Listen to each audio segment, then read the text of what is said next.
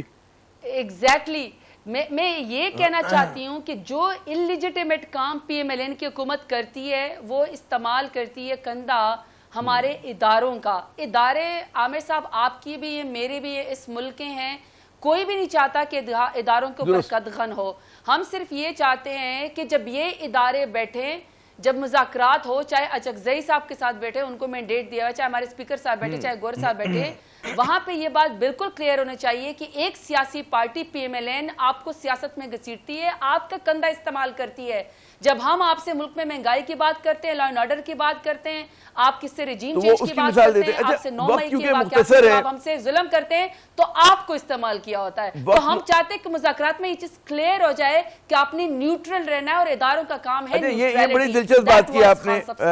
زرتاج صاحبہ کہ آپ نے کہا جی نیوٹرل رہنا. اب ایک زمانہ تھا کہ عمران خان بڑے بابانگے دہل کہا کرتے تھے کہ جی نیوٹرل وہ جانور ہوتا ہے اور آج پھر خود مطلب آپ کی پارٹی کی طرف سے خود عمران خان کی طرف سے جو ہے یہ کہا جا رہا ہے کہ اسٹیبلشمنٹ غیر جانبدار ہو جائے تو لوگ ذرا سا سوال تو کریں گے آپ سے پھر ان کی تو سمجھ میں نہیں آئے گا بیچارے ایک عام آدمی کی. اس کا تو عامر صاحب اس کا تو بڑا آسان جواب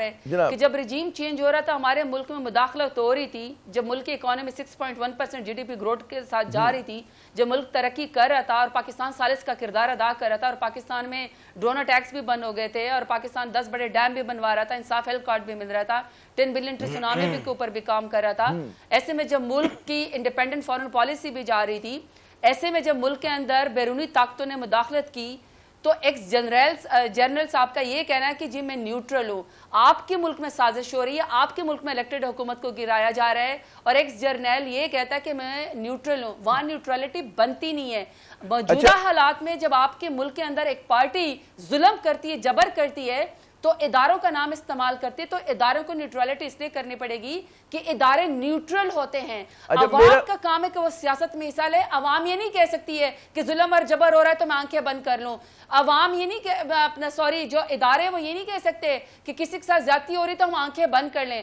ظلم جبر پہ سیاست پہ آنکھیں بند نہ کریں لیکن اپنا کیپٹل کسی پولیٹیکل پارٹی کی جھولی میں نہ ڈالے. That's the difference. چلیے آپ کا تناظر ہوا. اچھا آخری سوال میرا کیونکہ سیگمنٹ کا وقت ختم ہو رہا ہے کہ پی ٹی آئی کی مقبولیت اپنی جگہ بالکل آپ کو 8 فروری میں ووٹ بھی پڑے لیکن جو آپ لوگوں کی حکمت عملی ہے چاہے وہ کہتے ہیں نا کہ اسمبلیاں توڑنے کی ہو چاہے پارلیمنٹ سے استعفیٰ دینے کی ہو یا اب بھی جو جلسے جلوس ہوئے یا جو آپ کی احتجاجی سیاست ہے وہ افیکٹو نظر نہیں آ رہی اس سے آپ کی مشکلات میں اضافہ ہو رہا ہے.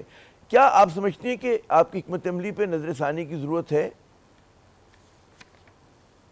نہیں میں تو کیا بتاؤں عامر صاحب جو پارٹی اپنی غلطیوں سے نہیں سیکھتی نا اس کا انجام پی ایم ایل این والا ہوتا ہے اور پیپلز پارٹی والا ہوتا ہے. یہ صرف گدی نشینی رہ گئی ہیں باقی ان کا پولیٹیکل کیپٹل بھی ختم ہے. ان میں نئے لیڈر بھی نہیں پیدا ہوتے ہیں. یہاں تو یا تو چاچا ماما ہوتا ہے یا تائی ہوتی ہے یا پھر کوئی پرچی والا ہوتا ہے یا کوئی ٹک ٹاک اور وزیر اعلیٰ بن جاتی ہے. ہم جب اپنی پولیٹیکل پارٹی میں بحث بھی کرتے ہیں تنقید بھی کرتے ہیں کرٹیسزم بھی برداشت کرتے ہیں اپنی غلطیوں سے سیکھتے بھی ہیں. اور اسی لیے دیکھیے عامر صاحب پولیٹیکل پارٹی کا پاپولیرٹی کا گراف ہوتا ہے ووٹ کی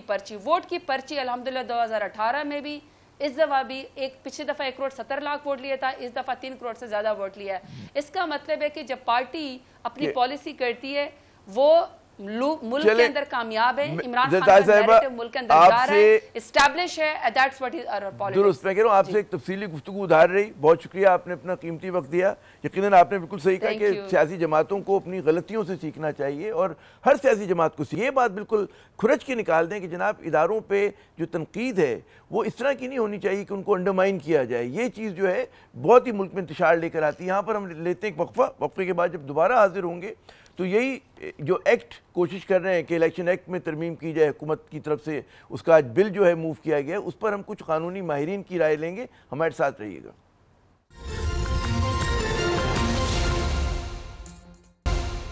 جناب پروگرام میں ایک مرتبہ پھر خوش آمدید. حکومت نے آج الیکشن ایکٹ 2017 میں ترمیم کے لیے ایک بل پیش کیا جس کا واضح مقصد نظر آتا ہے کہ کسی بھی صورت میں جو پی ٹی آئی کے 41 اراکین ہیں ان کو اپنی جماعت کا حلف لینے سے روکا جائے. اس کے کیا اثرات ہوں گے؟ ہمارے ساتھ موجود ہیں معروف قانون داں جناب عابد زبیری صاحب، ان سے پوچھتے ہیں کہ اس کے کیا اثرات ہوں گے اور اس سے کیا عدالت میں یعنی کہ عدلیہ میں اور ہماری جو پارلیمنٹ ہے اس میں کیا تضاد مزید بڑھے گا. بہت شکریہ عابد زبیری صاحب اپنا قیمتی وقت دینے کا. کیا یہ جو حکومت کوشش کر رہی ہے الیکشن ایکٹ میں ترمیم کی اور ایک ان کا بڑا ہدف بالکل کلیئر کٹ نظر آ رہا ہے، کیا آپ کو لگتا ہے کہ اس سے یہ سپریم کورٹ کے احکامات کی خلاف ورزی ہے؟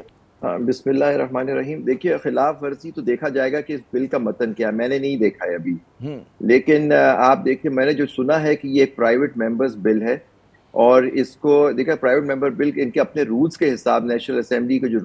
رولز ہے اس کے حساب سے 10 دن پہلے جو آدمی موو کرتا ہے اس کو نوٹس دینا ہوتا ہے، اور اگر اس میں حکومت کی مرضی شامل کرنی ہوتی ہے تو لا منسٹری میں جاتا ہے، لا منسٹری کرتی ہے، پھر وہ آتا ہے واپس آئے گا، پھر وہ سلیکٹ کمیٹی میں بھیجا جائے گا، اس کے بعد یہ آتا ہے اس کو. لیکن ہو سکتا ہے جیسے پچھلے دنوں میں ہم نے دیکھا کہ ہر چیز سسپینڈ کر کے تھوک کے حساب سے قوانین اس پی ڈی ایم حکومت نے پچھلے دور میں پاس کیے تھے، ہو سکتا ہے وہ اس دفعہ بھی یہ کریں، لیکن یہ پرائیویٹ ممبرز بل ہے، اس کے اپنے رول 118 اور آن ورڈز ان کا دیکھنا پڑتا ہے. یہ تو ایک بات ہوئی اس کی کہ یہ کس طرح سے اس کا پروسیجر انہوں نے فالو کرنا ہے اس کو بل کو ایکٹ پہ بنانے کے لیے، پاس کرنے نیشنل اسمبلی سینٹ اور پھر صدر مملکت اس پہ دستخط کریں، پھر وہ ایک ایکٹ بن جاتا ہے یعنی قانون بن جائے گا. تو لیکن دیکھیے آپ کو پتہ ہے 41 نشستیں انہوں نے ہر طرف سے بات کی، یہی بازگشت سنائی دیتی ہے کہ حکومت نے فیصلہ کر لیا ہے کہ وہ کسی حال میں یہ سیٹیں پی ٹی آئی کو نہیں دیں گی اور مخصوص نشستیں ان کو نہیں دیں گی. یہ کھلم کھلا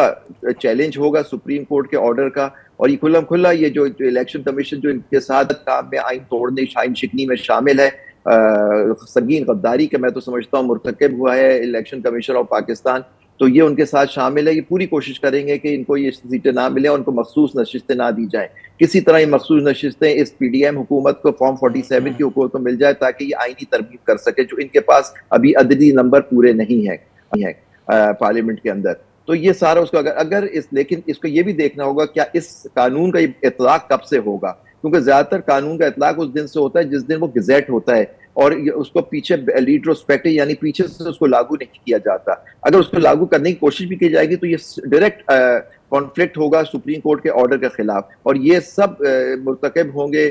توہین عدالت کے یہ لوگ جو اس طرح سے بات کریں گے. یہ خاص طور پہ الیکشن کمیشن کو حکم الیکشن کمشنر کو ہے کہ آپ ان سیٹوں ان کو دیں، وہ طریقہ کار فالو کریں، آپ اس کو اس میں ان کی سیٹیں دیں اور پھر مخصوص نشستیں ان کو الاٹ کریں. یہ کسی طرح سے اس قانون سازی سے اس کو روکنے کی کوشش کریں گے. ہو سکتا ہے یہ الیکشن کمیشن پھر کوئی اپلیکیشن دے دے، جیسے ہم نے سنا پچھلے دنوں بھی انہوں نے کہا کہ جی ابہام ہے اس میں، پی ٹی آئی تو ایگزسٹ ہی نہیں کرتی ایز اے پارٹی، تو ہم کیسے ان کو یہ سیٹیں دے دیں. لیکن آپ اچھی طرح واقف ہیں کہ سپریم کورٹ کے 11 ججوں نے متفق یہ فیصلہ دیا کہ یہ سیٹیں جو ہیں یہ پی ٹی آئی نے جیتی ہیں، اور یہ ان کی غلط تشریح تھی الیکشن کمیشن کی جس کو توثیق کیا پشاور ہائی کورٹ نے، اس کے آرڈر کو سیٹ اسائڈ کیا اس لحاظ سے. تو یہ سیٹیں پی ٹی آئی کی ہیں، اس میں کوئی ابہام نہیں ہے. اگر ابہام بھی ہے تو وہ 8 ججوں کے سامنے ان کی اپلیکیشن جائے گی، وہ کورٹ میں بیٹھیں گے بھی نہیں، وہ اپنے ان کے چیمبر میں ان کے پاس ان کی اپلیکیشن جائے گی، اس پہ وہ حکم کو صادر کریں گے. بظاہر یہ لگ رہا ہے جی بظاہر یہ لگ رہا ہے کہ جو ہے حکومت ہوئی الیکشن کمیشن آف پاکستان ہوئی، حربے بھی ایک طرف استعمال کر رہے ہیں اور وہ گول پوسٹ تبدیل کرنے کی بھی کوشش کر رہے ہیں. دنیا بھر میں جو بھی قانون جی لیکن وہ ناکام ہو گئے، کیونکہ دیکھیں سپریم کورٹ کا فیصلہ ہے، سپریم کورٹ کے فیصلہ ابھی سپریم کورٹ کے اپنے اوپر ہے کہ اپنے فیصلوں کا اس پہ عمل درآمد کرائیں. کیونکہ پچھلے دنوں آپ نے دیکھا جب الیکشن کے کیسوں میں آرڈر ہوا ان لوگوں نے نہیں کیا، اس کا سپریم کورٹ نے کمزوری دکھائی. میں سمجھتا ہوں اگر اس وقت یہ لوگ سپریم کورٹ ایکٹ کرتی اور حکم کرتی اور ان لوگوں کے خلاف جو مرتکب ہوئے تھے توہین عدالت کی اس حکم کو نہ مان کے اگر اس وقت عمل ہو جاتا تو آج ان لوگوں کی ہمت نہیں ہو رہی ہوتی کہ اس طرح سپریم کورٹ کے فیصلے کو ردی سمجھ کے ڈال دیں جو یہ کرنے کی کوشش کر رہے ہیں. اور مجھے امید ہے کہ سپریم کورٹ ان کو اس حربے کو ناکام بنائے گی. اس سے پاکستان اور ہمارے ملک کی بقا اس میں شامل ہے کہ آئین کی حکمرانی ہو. لیکن اسٹیبلشمنٹ اور یہ لوگ سب مل کے کوشش کر رہے ہیں کسی طرح سے ان لوگوں کو یہ سیٹیں نہ ملیں. اچھا دنیا بھر میں جو بھی قانون سازی ہوتی ہے اس کا مقصد ہوتا ہے کہ جی نظام کو مضبوط کیا جائے، عوام کو اس کی فلاح کا خیال رکھا جائے. یہاں پہ ہم نے دیکھا کہ پی ڈی ایم کا جب دور اول آیا پی ڈی ایم 1 اس وقت سے لے کر اب تک جتنی زیادہ تر قانون سازی ہوئی ہے وہ تو زیادہ تر ذاتی مفادات کے لیے ہوئی ہے یا مطلب مخصوص سیاسی اہداف کے لیے ہوئی ہے. تو اس سے تو نظام اور جمہوریت جی وہ مضبوط نہیں ہوتے. جی بالکل آپ وجہ فرما رہے ہیں کیونکہ دیکھیں ہماری یہاں اشرافیہ کی حکومت ہے اور یہ اپنے لیے رہتے ہیں. بجلی میرے آپ کے لیے سب کے لیے مہنگی ہوئی ہے، لوگ تو بجلی کے بل دیتے ہی نہیں ہیں. عوام ان کے تو کینٹین میں ان کے جو پارلیمنٹ کی کینٹین میں ان کو کھانا بھی مفت ملتا ہے تقریباً بالکل اس پہ. تو یہ ساری جو عطابی عوام کو بھگتنا پڑ رہا ہے. یہ اشرافیہ اور یہ پارلیمنٹیرینز اب خود ان کی آئی پی پیز میں آپ نام آ رہے ہیں کن کن لوگوں کی آئی پی پیز میں جو ان کو کیپیسٹی پیمنٹس ہو رہی ہیں اور سارا کس طرح سے ملک کو لوٹا جا رہا ہے. یہ لوگ سب شامل, یہ پورا مافیا ہے. یہ سب اس کے مل کے اس ملک کو لوٹ رہے ہیں. اس ملک کی بقا کوئی بات نہیں کرتا. میں خطہ کلامی کروں, سپریم کورٹ کا آپ کو کیا رد عمل ہو سکتا ہے کہ اگر اس طرح سے بقول آپ کے کہ اس کے حکم کی عدولی کی جاتی, حکم عدولی کی جاتی, خلاف ورزی کی جاتی؟ دیکھیں سپریم کورٹ کو پہلے ان کو فوراً شو کاز نوٹس دینا چاہیے اگر یہ سمجھتے ہیں کہ ابھی تو قانون بنا نہیں ہے. لیٹس سی کہ اس میں قانون کب بنتا ہو, کس میں نے متن نہیں دیکھا کہ اس میں کرنا کیا چاہ رہے ہیں. اگر کسی طرح سے اس سپریم کورٹ کے آرڈر کو سیٹ اسائڈ کرنا چاہ رہے ہیں ایک پارلیمنٹ کے قانون سے تو یہ ناکام ہوں گے, کیونکہ ویلیڈیشن ہو سکتی ہے, ججمنٹ کو سیٹ اسائڈ نہیں کر سکتی پارلیمنٹ, ویلیڈیشن کر سکتی ہے. ویلیڈیشن کا مطلب یہ ہوتا ہے کہ کوئی جو سخم رہ جائے, کورٹ پوائنٹ آؤٹ کرتی ہے کہ آپ کے اس قانون میں یہ سخم ہے, اس کو آپ صحیح کر لیجئے, اس کو پھر سے آپ وہ کر لیں. تو اس سخم کا جب تک نہیں ہٹائیں گے تو یہاں انہوں نے کلیئر بات کر دی, یہ سیٹیں ان کی ہیں, میجورٹی نے فیصلہ کر دیا ہے یہ سیٹیں ان کی ہیں, ان کو ملنی چاہیے, آپ کو ان کو, اور ریزرو سیٹس کے یہ ان کو ملنی چاہیے. تو اگر اس کے خلاف کوئی وہ بات کرتے ہیں تو یہ کورٹ کی حکم عدولی ہوگی, اس پہ کورٹ کو کنٹمپٹ کرنی چاہیے. ایک دو منٹ رہ گئے ہیں کہ بظاہر یہ بھی نظر آ رہا ہے کہ جو عدالتی معاملات ہیں اس کے لیے بھی کچھ یہ لوگ آئینی ترمیم لانے کی بات کر رہے ہیں, اور اس میں چاہے وہ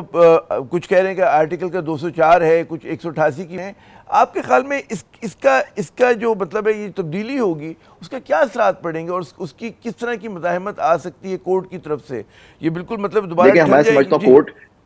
میں سمجھتا ہوں, دیکھیں یہ سنا یہ ہے کہ یہ لوگ جو حد تک عزت کا قانون ہے 2003 کا ہمارا کنٹیمپٹ آف کورٹ آرڈیننس ہے, اس کو بھی بدل رہے ہیں, ٹھیک ہے بدل رہے ہیں, لیکن آرٹیکل 204 جیسا آپ نے خود کہا اس کے اندر وہ کنٹیمپٹ کی پاور دیتا ہے ہائی کورٹس کو اور سپریم کورٹ کو, تو وہ تو آئینی ترمیم کے بغیر نہیں کر سکتے. لیکن کچھ چیزیں ہوتی ہیں جوڈیشل پاور, وہ کورٹس کے اندر ہوتی ہے, وہ کسی بھی ترمیم سے اس کو چینج نہیں کیا جا سکتا. کیا کل ہماری پارلیمنٹ ترمیم کہہ سکتی ہے کہ ہمارا ملک اسلامی جمہوریہ ہے, کل اس کو کہہ سکتے ہیں ہمارا ملک اسلامی جمہوریہ نہیں ہوگا؟ نہیں کہہ سکتے. کچھ چیزیں بیسک سٹرکچر ہوتا ہے کانسٹیٹیوشن کا, اس کو نہیں بدل سکتے. کچھ چیزیں انہیرنٹ ہوتی ہیں, انہیرنٹ پاورز ہوتی ہیں کورٹ کو, اگر کوشش بھی کریں گے تو ناکام ہوں گے اور کورٹس کو سیٹ اسائڈ کرے گی. آج تک ہماری ملک میں آئینی ترمیم کو سیٹ اسائڈ نہیں کیا گیا, لیکن اگر انہوں نے ہمارا بیسک سٹرکچر بدلنے کی کوشش کی قانون میں, جس میں 3 ہمارے ستون ہیں ریاست کے, جس میں ایک ہے مقننہ, ایک ہے حکومت اور ایک ہے عدلیہ, کسی طرح اس کی پاور کو کم کرنے کی کوشش کی تو کورٹ اس بات کو نہیں مانے گا, کیونکہ اگر آپ عدالت کی پاور کم کریں گے تو آپ ملک کو ہماری تباہی کی طرف لے جائیں گے. لیکن یہ لوگ اتنے ڈیسپریٹ ہوئے میں, یہ فارم 47 کی حکومت ہے, یہ ہم پہ قابض ہیں, یہ لوگ, یہ قبضہ گروپ ہے, تو یہ اپنی پاور کو مینٹین کرنے کے لیے کچھ بھی کریں گے. ان کے آپ لوگ ان کے روز ان کے باتیں سنتے ہیں, ان کے اسپوکس مین آ کے کس طرح کی باتیں عدالت پہ حملہ کرتے ہیں. یہ ساری عدالت کو کرنا چاہیے. ہم لوگ کہتے رہے, وکلا بھی کہتے رہے کہ اگر کورٹ نے اپنی ہمت نہیں دکھائی تو یہ ملک کا نقصان ہوگا. بہت شکریہ, آپ نے ہمیں قانونی رائے دی بہت اہم طریقے سے. ناظرین وقفے کے بعد جب دوبارہ آئیں گے تو اسی اہم ترین موضوع پہ ہماری گفتگو کا سلسلہ جاری رہے گا, لیکن ایک نئے مہمان کے ساتھ. ہمارے ساتھ رہیے گا. پروگرام میں ناظرین ایک مرتبہ پھر خوش آمدید, اور ہمارے ساتھ اس سیگمنٹ میں ایک اور ہماری قانون کی دنیا کا بہت بڑا نام, اہم نام شاہ خاور صاحب موجود ہیں. سابق اٹارنی جنرل رہ چکے ہیں, جج رہ چکے ہیں. شاہ خاور صاحب, ہم بات کر رہے تھے الیکشن کا جو ایکٹ ہے اس میں ترمیم کے حوالے سے 2017 کا, جس کا آج حکومت نے باقاعدہ جو ہے بل پیش کر دیا. کس نظر سے دیکھ رہے ہیں آپ اس کو؟ دیکھیں, کوئی بھی بل پیش کرنا جو ہے وہ تو خیر ایک پرائیویٹ ممبر بھی پیش کر سکتا ہے, حکومت بھی پیش کر سکتی ہے. تو ابھی ہم نے دیکھا ہے کہ ایک آئینی ترمیم کا بل بھی جو ہے وہ بھی سامنے آیا ہے, تو اس میں قومی اسمبلی نے اس کو سلیکٹ کے سامنے جو ہے وہ رکھ دیا ہے. تو میں سمجھتا ہوں کہ کوئی بھی قانون سازی جو ہے اس پہ اس کا اختیار تو پارلیمنٹ کو بہرحال ہے,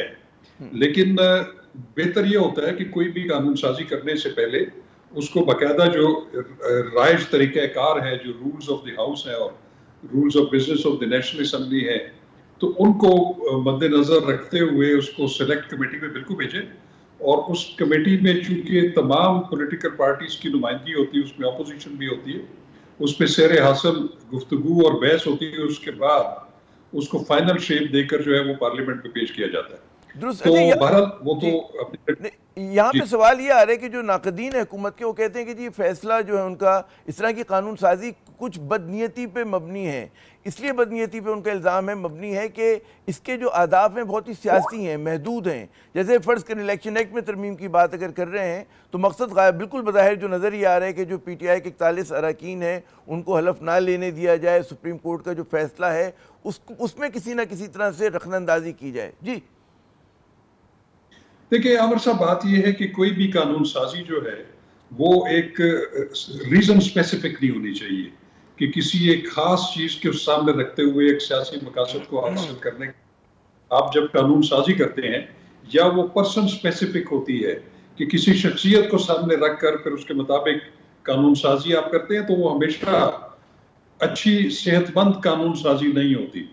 اور اس صورت میں یہ ہوتا ہے کہ پھر آئین کا آرٹیکل 8 ہے آئین پاکستان کا, وہ جو ہے اعلیٰ اختیار دیتا ہے کہ وہ کسی بھی ایسے قانون یا اس کی کسی شک کو جو ہے کالعدم قرار دے سکتی ہے کہ جب وہ دیکھے کہ وہ آئین میں دیے گئے جو بنیادی حقوق ہیں شہریوں کے, اس سے اگر کوئی پروویژن جو ہے وہ متصادم ہو تو اس پہ پھر ہائی کورٹ یا سپریم کورٹ جو ہے اس کو سٹرائک ڈاؤن کر سکتی ہے. تو ایسا ہم نے دیکھا ہے کہ ماضی میں بھی جیسی ترامیم جب پاس ہوئی جو کہ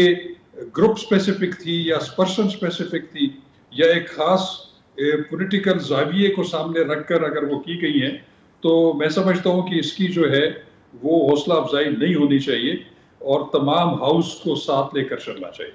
اچھا, جو پی ڈی ایم کا یا نون لیگ کا ٹریک ریکارڈ ہے اس کو دیکھتے ہوئے تو لوگ الزام یہی لگاتے ہیں کہ جی بہت ہی جیسا کہ آپ فرما رہے ہیں کہ پرسن اسپیسیفک کی گئی یا محدود سیاسی مقاصد کو حاصل کرنے کے لیے کی گئی. تو یہ جو چیز ہے مطلب ہے ایک شبہ کہتے ہیں شک و شبے کو جنم دیتی ہے, اور جو ایک تاثر جاتا ہے کہ جی ہمارے اداروں کے ساتھ ہیں, ہمارے یہاں جو ہے مطلب یہ چیزیں ٹریک پہ نہیں چل رہی, اس کو مضبوط کرتی ہے. جی کیا خبر صاحب؟ جی عامر, بالکل میں آپ سے اتفاق کرتا ہوں. اس کی وجہ یہ ہے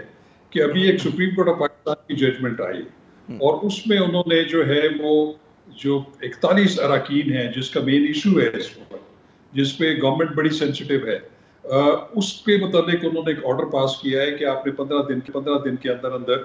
ان کو جو ہے ان کی رائے لینی ہے. اگر وہ بیان حلفی دے تو ان کو آپ پاکستان تحریک انصاف کے جو ہے پارلیمانی پارٹی کے جو ہے ان کے ممبرز کی حیثیت سے ان کو آپ ڈکلیئر کریں گے. ابھی آپ نے دیکھا کہ الیکشن کمیشن آف پاکستان نے بھی وہ جو 41 لوگ ہیں ان کے بارے میں سپریم کورٹ سے رجوع کر لیا ہے کہ آپ ہمیں اس میں جو ہے رہنمائی کریں, کیونکہ اس کی وجہ یہ ہے کہ یہ جو فائنل نوٹیفیکیشن کرنا ہے ان 41 اراکین کا وہ پاکستان تحریک انصاف نے کرنا ہے. لیکن اب الیکشن کمیشن کے مطابق یہ پرابلم ہے کہ چونکہ ابھی ان کی جو کمپوزیشن ہے الیکشن ان کے جو ہے ہوئے نہیں ہیں, تو اس کا کون چیئرمین ہے, کوئی سیکرٹری جنرل ہے, وہ الیکشن کمیشن میں جو ہے وہ رجسٹرڈ نہیں ہے. تو اس لیے انہوں نے پھر رجوع کیا ہوا ہے سپریم کورٹ آف پاکستان سے. یہ یقیناً ایک طریقہ کار ہے کہ کس طریقے سے اس کو جو ہے وہ التوا میں ڈالا جائے. لیکن اس میں بھی اگر دیکھا جائے تو سپریم کورٹ آف پاکستان کی جو ججمنٹ ہے وہ بھی کافی متنازع ہے, اس پہ بھی بہت سارے سوالات اٹھ رہے ہیں اور اس پہ بھی بہت زیادہ تنقید بھی ہو رہی ہے اور اس پہ بات چیت بھی ہو رہی ہے. تو میری خود اس پہ ریزرویشنز ہیں, لیکن ایک بات ضرور ہے کہ جب تک سپریم کورٹ کا میجورٹی ویو جو ہے وہ ان فیلڈ ہے, اس کو امپلیمنٹ کرنا تو بہرحال تمام اداروں کی ذمہ داری ہے. لیکن دیکھ رہے ہیں کہ یہ جو 41 اراکین کا جو مسئلہ ہے اس کے متعلق ابھی ہم نے گورنمنٹ کا موقف بھی دیکھا کہ وہ شاید اس کو اسمبلی کے پلیٹ فارم پہ جو ہے اس کو رجسٹ کریں گے اور اس کو متنازع جو ہے وہ بنایا جائے گا. تو میں سمجھتا ہوں کہ آگے جو ایک تنازع کھڑا ہو جائے گا یا آپ ایک کہہ لیں کہ ایک ہیٹڈ ماحول ہوگا, وہ مجھے نظر آ رہا ہے کہ وہ پارلیمنٹ اور عدلیہ کے درمیان ہوگا. جی بالکل آپ نے درست کہا کہ نہیں ہونا چاہیے. اب مزید تفصیلی گفتگو کرتے ہیں شاہ خاور صاحب, لیکن کیا کیا جائے کہ پروگرام کا وقت ختم ہو رہا ہے. بہت شکریہ, آپ نے اپنا قیمتی وقت دیا ہے. یقیناً ناظرین, ایک تو مطلب تقسیم بری چیز ہے, وہ سمجھتے ہیں کہ جی پاکستان کی سیاست میں اور ہمارے جو اداروں میں توازن اور اعتدال کی بہت سخت ضرورت ہے, اور اس طرح کی کوئی بھی قانون سازی اگر عوام کے مفاد میں ہوتی تو سب لوگ اس کو خوش آمدید کہتے ہیں, لیکن اگر ذاتی مفادات کے لیے اور محدود قسم کے سیاسی کہتے ہیں نا کہ فائدے حاصل کرنے کے لیے ہو تو وہ ملک کے لیے, نظام کے لیے, جمہوریت کے لیے نقصان دہ ہے. عامر ضیاء کو اگلے پروگرام تک کے لیے اجازت دیجیے گا. خدا حافظ.